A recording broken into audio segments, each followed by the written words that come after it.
Idle pa lang. Bago nating pipe mga boss, TP Moto. Buksan natin. Ito yung tubo niya. Ganda mga boss, hindi to bend yung katulad na ito. Putol-putol siya. Slip on, magkahiwalay yung manifold tsaka yung elbow, wala ng mid pipe. Pakita natin yung tubo ay yung pipe mismo yung canister. Laki mga boss. TP Moto. Yan yung tip nya. So ngayon ikakabit natin sa click, tingnan natin kung anong tunog nya. Tara mga boss.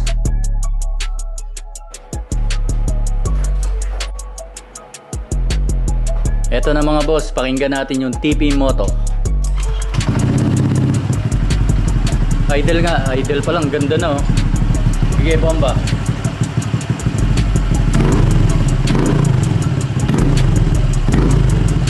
Bomba.